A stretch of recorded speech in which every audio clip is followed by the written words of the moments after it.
Assalamualaikum warahmatullahi wabarakatuh.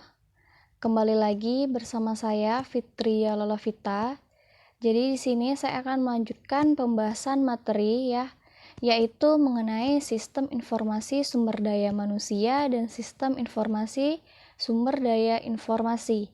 Pada kesempatan kali ini saya akan membahas terlebih dahulu yaitu mengenai sistem informasi sumber daya manusia.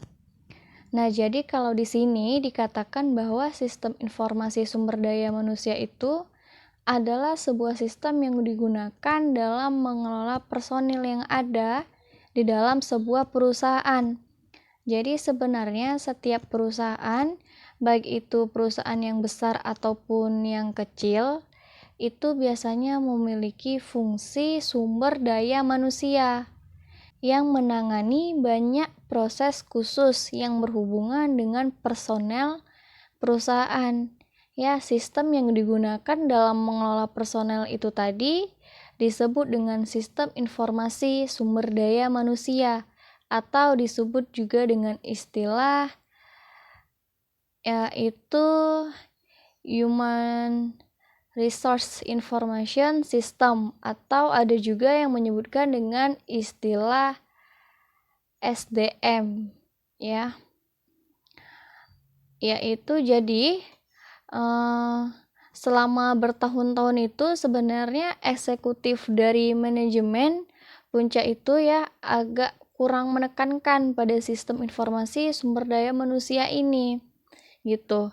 Tapi karena adanya peraturan pemerintah yang bertujuan untuk memastikan adanya persamaan dalam praktek personil perusahaan, maka di sini meminta para eksekutif dari manajemen puncak yang ada dalam suatu perusahaan itu untuk memberikan perhatian yang layak gitu pada sistem informasi sumber daya manusianya. Seperti itu. Jadi sehingga setiap perusahaan itu biasanya memiliki suatu sistem untuk mengumpulkan dan memelihara data yang menjelaskan mengenai sumber daya manusia.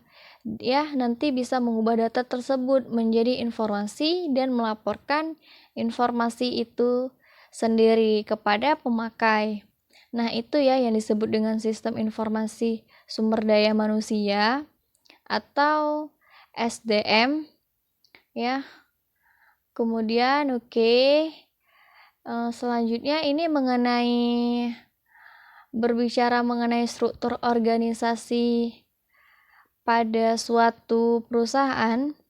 Itu biasanya sebagian besar dari perusahaan itu memasukkan satu unit yang bertanggung jawab atas banyak kegiatan yang berhubungan dengan sumber daya manusia. Biasanya menggunakan istilah personalia. Awalnya yang diberikan pada unit itu. Tetapi sekarang diganti penamaannya berubah menjadi SDM atau sumber daya manusia yang mengakui bahwa personel itu sebagai sumber daya yang berharga gitu. Jadi kalau di sini dikatakan bahwa fungsi SDM itu merupakan departemen atau divisi di dalam organisasi yang bertanggung jawab atas banyak kegiatan yang berhubungan dengan sumber daya manusia.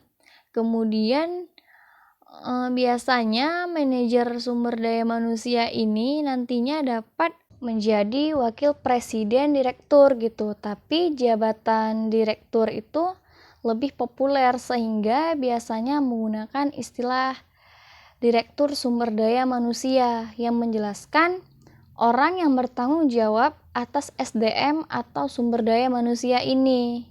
Nah, berikutnya di sini ada 4 kegiatan utama dari sumber daya manusia itu sendiri, yaitu ada perekrutan dan penerimaan, ada pendidikan dan pelatihan, ada manajemen data, dan ada penghentian dan administrasi tunjangan. Baik, jadi akan saya bahas satu persatu mengenai kegiatan utama dari sumber daya manusia ini ya. Yang pertama adalah perekrutan dan penerimaan ya. Perekrutan dan penerimaan atau recruiting ya. Di sini SDM itu akan membantu membawa pegawai baru ke dalam perusahaan. Misalkan dengan memasang iklan, lowongan kerja, kemudian memberitahukan posisi yang akan diminta kepada agen kerja, baik ataupun pemerintah ya. Kemudian melakukan wawancara melalui pemilihan di kampus yang difasilitasi oleh perusahaan dan mengurus pujian bagi pegawai dan SDM ini selalu mengikuti perkembangan terakhir dalam peraturan pemerintah yang mempengaruhi praktek kepegawaiannya ya dan menasihati manajemen untuk menentukan kebijakan yang sesuai tentunya.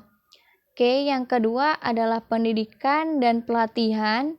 Ini untuk pendidikan dan pelatihan ini jadi ya selama periode kepegawaian biasanya SDM itu dapat mengatur berbagai program pendidikan dan pelatihan yang diperlukan untuk meningkatkan pengetahuan dan keahlian kerja pegawai.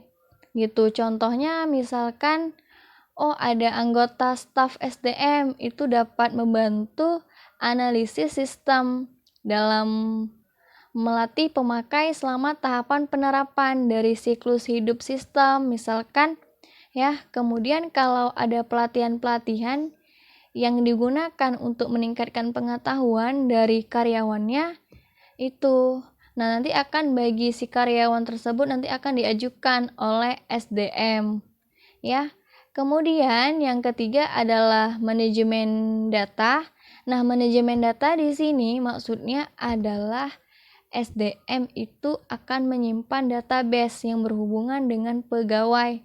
Kemudian memproses data tersebut untuk memenuhi dari kebutuhan informasi pemakainya. Dan yang keempat adalah penghentian dan administrasi tunjangan. Ini jadi selama seseorang itu dipekerjakan oleh perusahaan, maka mereka nanti akan menerima paket tunjangan baik ya, itu tunjangan seperti asuransi, kemudian rumah sakit, tunjangan jabatan, anak, dan yang lainnya ya. Nah, nanti ketika pegawai itu berhenti bekerja, ya maka SDM itu akan memproses kertas kerja yang diperlukan dan kadang nantinya akan melakukan wawancara ya keluar itu. Nah, salah satu tujuan wawancara ini yaitu untuk belajar bagaimana perusahaan nantinya dapat memberikan pelayanan yang lebih baik bagi pegawainya di masa datang gitu ya. Jadi setelah penghentian nanti SDM akan mungkin dapat mengurus program pensiun perusahaan bagi mantan pegawai yang tentunya berhak untuk mendapatkannya. Ya begitu ya. Oke, itu mengenai kegiatan utama dari SDM ya. Nah, di sini sudah saya jelaskan tadi ya sedikit mengenai apa itu penjelasannya ya. Nah, kemudian dapat dilihat di slide-nya, ini mengenai kegiatan utama SDM. Bisa dibaca yang sudah saya sampaikan, baik itu mengenai perekrutan dan penerimaan, kemudian pelatihan, kemudian ada manajemen data, dan penghentian dan administrasi tunjangan. Nah, berikutnya ini adalah model dari sistem informasi sumber daya manusia. Ya, tetap memiliki input dan juga memiliki output. Di mana di dalam model sistem informasi sumber daya manusia ini memiliki 3 input, yaitu adanya sistem informasi akuntansi, kemudian ada subsistem penelitian MSDM, kemudian ada subsistem intelijen SDM. Kemudian nanti di sini ada database yang akan mengolah ya. Kemudian nanti akan menghasilkan 6 output ya, 6 subsistem output, yaitu nanti ada subsistem perencanaan angkatan kerja, ada subsistem perekrutan, ada subsistem manajemen angkatan kerja, dan ada subsistem tunjangan. Ada juga subsistem benefit dan ada subsistem pelaporan lingkungan. Seperti itu ya, yang akan saya jelaskan satu persatu. Oke, di sini mengenai subsistem input ataupun subsistem output ya. Baik, yang pertama tadi mengenai subsistem input ya, mengenai input dari sistem informasi sumber daya manusia. Yang pertama tadi adalah sistem informasi akuntansi.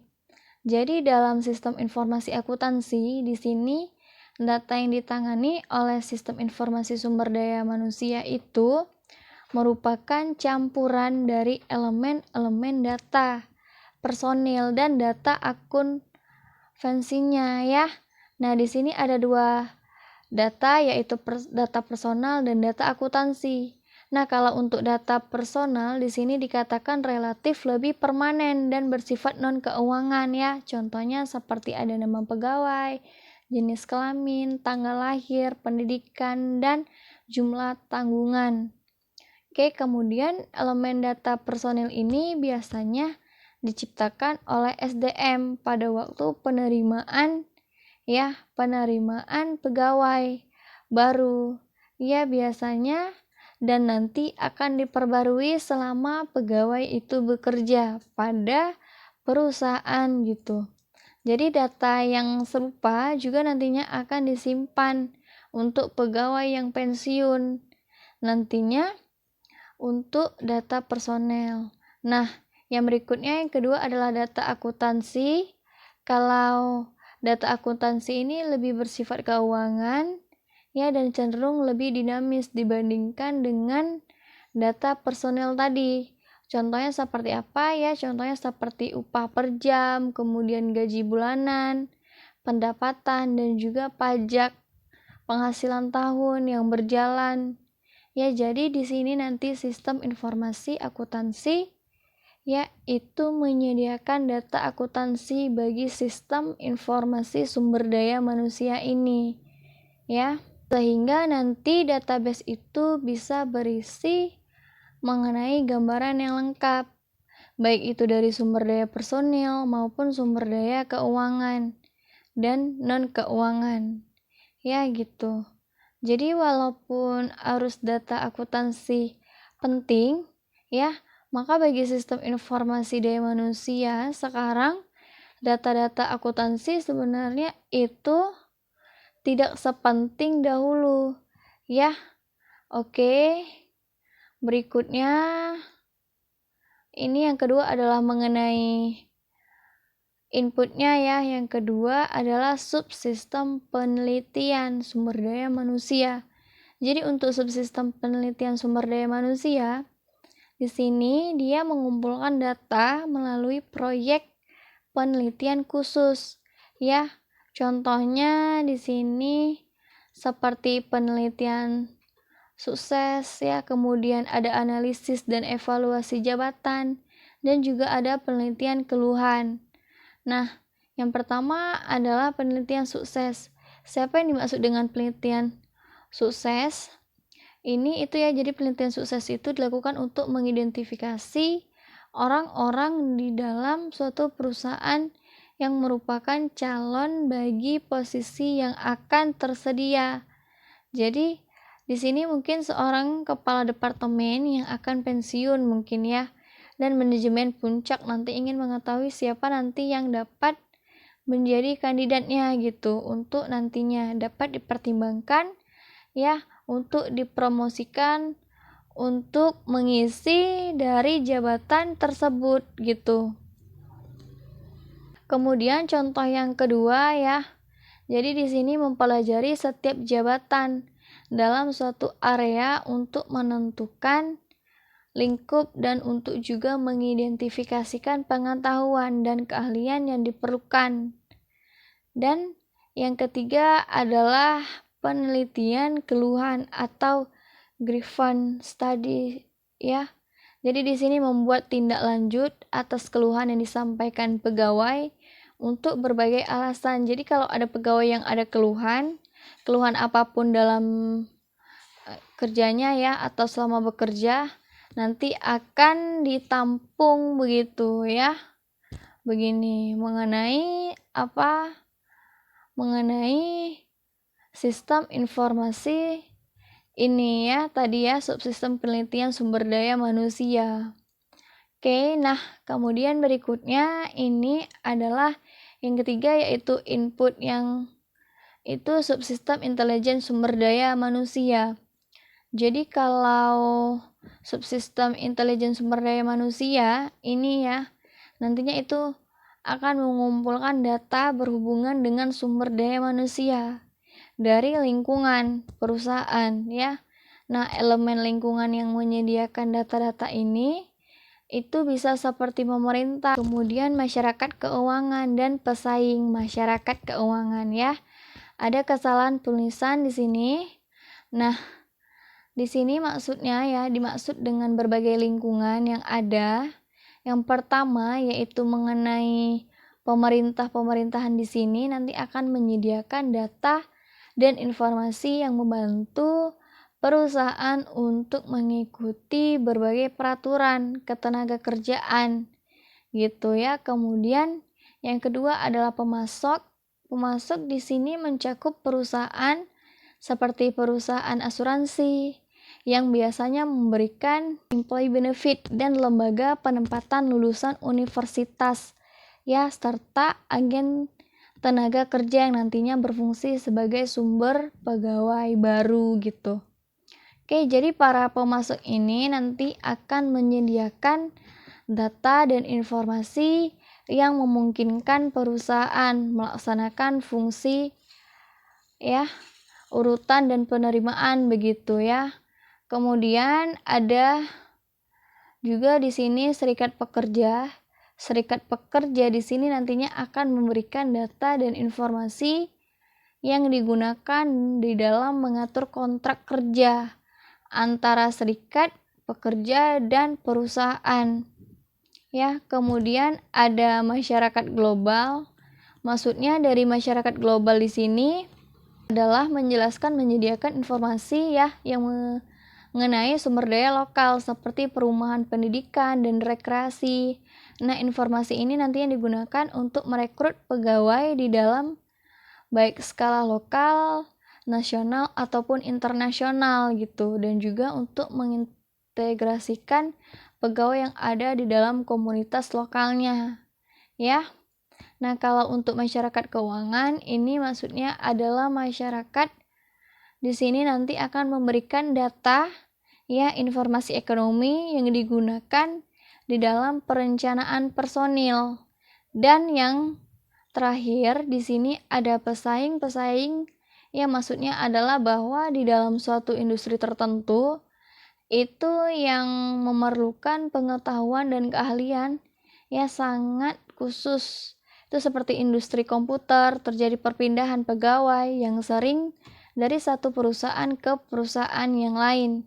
Nah, beberapa perusahaan itu kadang memandang ya pesaing ini sebagai sumber pegawai baru yang baik gitu, dan mengumpulkan informasi mengenai praktek personalia pesaingnya ini, dan mungkin nantinya informasi perorangan yang berpotensi ini malahan untuk direkrut gitu ya. Itu dia penjelasan mengenai subsistem intelijen sumber daya manusia ini. Nah, kemudian berikutnya ini sebenarnya sudah saya jelaskan ya, dapat dilihat di slide-nya semua yang mengenai subsistem input, sistem informasi sumber daya manusia. Ada 3 input tadi ya, yaitu mengenai sistem informasi akuntansi, subsistem penelitian sumber daya manusia, dan subsistem intelijen sumber daya manusia. Oke, kemudian kita lanjutkan ya ke database sistem informasi ini ya, sumber daya manusia.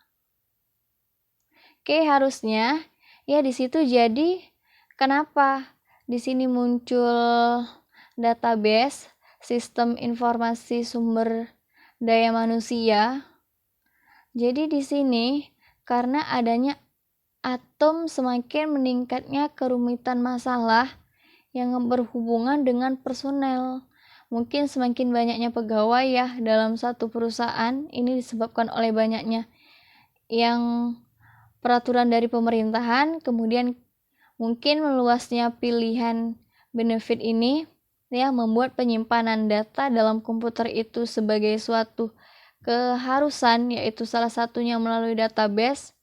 Ya, makanya bagi database sumber daya manusia ini yang berbasis komputer tersedia beberapa alternatif dalam hal ini ya, dalam lokasi manajemen dan pemasukan data. Nah, database ya dari sistem informasi sumber daya manusia ini dapat berisi data yang menjelaskan tidak hanya pegawai tetapi juga dapat menjelaskan mengenai organisasi dan perorangan di lingkungan perusahaan. Nah, elemen-elemen di lingkungan yang mempengaruhi sumber daya manusia ini nanti ada di dalam berbagai cara, ya. Nah, kemudian di sini ada data pegawai dan ada data non-pegawai. Ya, tadi jadi kalau untuk data pegawai, ini kebanyakan dari database sistem informasi sumber daya manusia, ya, itu berisi data yang berhubungan dengan pegawai. Perusahaan yang ada di 82,5% ya. Perusahaan yang menjawab survei pada tahun 1990 sampai 1991 itu bahwa data pegawai itu merupakan satu-satunya data yang disimpan. Tetapi data yang untuk tidak pegawai itu bisa ada ratusan ya, ratusan atau ribuan data. Nah, kemudian kalau untuk data non-pegawai itu sendiri berisi data non-pegawai dalam database seperti data agen, tenaga kerja akademi, atau universitas, serikat pekerja, dan pemerintah seperti itu ya. Oke, nah kemudian kalau berikutnya ini mengenai sistem informasi kepegawaian itu sendiri. Jadi sistem informasi kepegawaian biasanya ya digunakan untuk mengolah data kepegawaian. Nah, data apa saja yang terdapat dalam sistem informasi kepegawaian ini bisa bermacam-macam ya. Ada data induk, yaitu biasanya mengenai identitas dari si pegawai itu sendiri, kemudian data riwayat kepegawaian ya, yaitu biasanya nanti mengenai jabatan atau prestasi kerja, atau mengenai pensiun. Kemudian data pendidikan ya, ini berhubungan nanti dengan pendidikan apa, pendidikan dari si pegawai ataupun keluarga, dan juga ada data tanggungannya. Nah, kalau outputnya nanti apa, menghasilkan data pribadi, kemudian daftar pegawai yang akan naik jabatan ataupun data pegawai yang akan pensiun ya. Jadi nanti ini ya, misalkan ini adalah data induknya, berarti nanti outputnya adalah berupa data pribadi. Kalau data riwayat kepegawaiannya ini inputnya, misalkan gitu ya. Nah, jadi daftar pegawai yang nantinya akan naik jabatan salah satunya, kemudian data yang akan pensiun ini juga bisa seperti itu ya, mengenai sistem informasi kepegawaian. Jadi informasi yang akan mengelola dari data pegawai tersebut ya, mulai dari identitas dan yang lainnya. Oke, nah berikutnya ini adalah subsistem output, sistem informasi sumber daya manusia tadi. Sudah dijelaskan, nah ada 6 subsistem output ya bagi sistem informasi sumber daya manusia. Ini yang pertama adalah subsistem angkatan kerja. Kalau untuk subsistem angkatan kerja, di sini merupakan semua kegiatan yang memungkinkan bagi manajemen untuk mengidentifikasikan kebutuhan pegawai di masa depan. Jadi nanti bisa diprediksi kebutuhan pegawai di masa depan itu nanti seperti apa. Nah, ini adalah salah satu contoh tabelnya. Ya, salah satu contoh tabel mengenai angkatan kerja ya, mulai dari tahun 2016 sampai 17 dan 2018. Kalau kita bandingkan itu setiap tahunnya itu ada peningkatan ya ada peningkatan kebutuhan akan pekerjaan ya. Kalau di tahun 2016 ini bisa sampai 120 ya, 18,4. 11 Februari ini naik, di Agustus ini mengalami penurunan, tapi di tahun selanjutnya tahun 2018 ini mengalami kenaikan ya, besar 120 ya. Tapi di Agustus juga mengalami penurunan ya. Dan ini kita bisa lihat, dapat dilihat persentasinya ya, mulai dari pegawai yang bekerja ataupun adanya pengangguran. Kemudian angkatan ya kerja itu sendiri, kemudian tingkatan dari pengangguran yang terbuka, kemudian ada juga pekerja yang tidak penuh. Ya, pekerja yang tidak penuh itu maksudnya ada yang setengah menganggur dan ada yang bekerja paruh waktu, dan juga ada yang bekerja di bawah 15 jam per minggu ya. Jadi masing-masing macam ya. Jadi ini semua sebenarnya tergantung dari kebijakan dalam suatu saat. Tapi kalau bisa dilihat di surveinya seperti ini hasilnya mengenai apa itu angkatan kerja. Nah, kemudian ini berikutnya adalah mengenai subsistem output, sistem informasi sumber daya manusia ya. Perekrutan itu melakukan kegiatan. Perekrutan ini untuk menerima pegawai baru. Biasanya sih nanti di sini SDM atau manajer, nanti di sini dia akan menginformasikan mengenai lowongan pekerjaan ya yang tersedia. Kemudian setelah itu nanti syarat-syaratnya, kemudian menggunakan metodenya seperti apa, dan kemudian nanti dapat menentukan pelamar yang sudah memasukkan syarat-syaratnya tadi ya. Nah, nanti yang diterima itu nanti siapa saja yang sesuai dengan kebutuhan dari perusahaan tentunya. Gitu. Jadi sebagai tambahannya di sini bahwa ya perusahaan itu nantinya akan membawa pegawai baru ya ke organisasi, dan ini bisa melalui 2 aplikasi ya. Bisa melalui penelusuran pelamar atau pencarian internal. Kalau penelusuran pelamar ya nanti orang dari luar ya nanti akan mengajukan lamaran. Kalau yang internal, nah ini bisa dicari di dalam perusahaan itu sendiri mungkin ya, yang akan dipromosikan ke jabatan-jabatan tertentu, biasanya jadi seperti itu. Jadi penelusuran pelamar ini terkadang lebih banyak dipraktekkan daripada pencarian secara internal ya. Jadi penelusuran pelamar ini ya banyak dipraktekkan daripada pencarian secara internal. Jadi kalau perusahaan mencari sendiri mungkin akan jarang ya seperti itu, walaupun member efeknya itu masih ada. Jadi untuk menemukan calon pekerja yang dibutuhkan oleh perusahaan ya. Nah, kemudian yang ketiga yaitu subsistem manajemen angkatan kerja. Nah, subsistem manajemen angkatan kerja ini nanti menggunakan aplikasi untuk mengetahui usaha ya, pengembangan dari angkatan kerja yang sudah dilakukan. Nanti aplikasinya apa saja ya. Tadi masih ingat ya kepanjangan dari Human Resource Management System. Oke, nah ini ya aplikasinya, aplikasi-aplikasi. Jadi ini untuk subsistem manajemen angkatan kerja. Tadi menggunakan sejumlah aplikasi seperti ada aplikasi penilaian kerja, ya aplikasi posisi, kemudian ada aplikasi relokasi, kemudian ada aplikasi keahlian ya. Ada juga aplikasi sukses dan juga ada aplikasi pendisiplinan. Oke, mungkin hanya itu saja yang dapat saya sampaikan mengenai pembahasan di pertemuan ke-10 ini. Lebih dan kurang saya mohon maaf. Wassalamualaikum warahmatullahi wabarakatuh.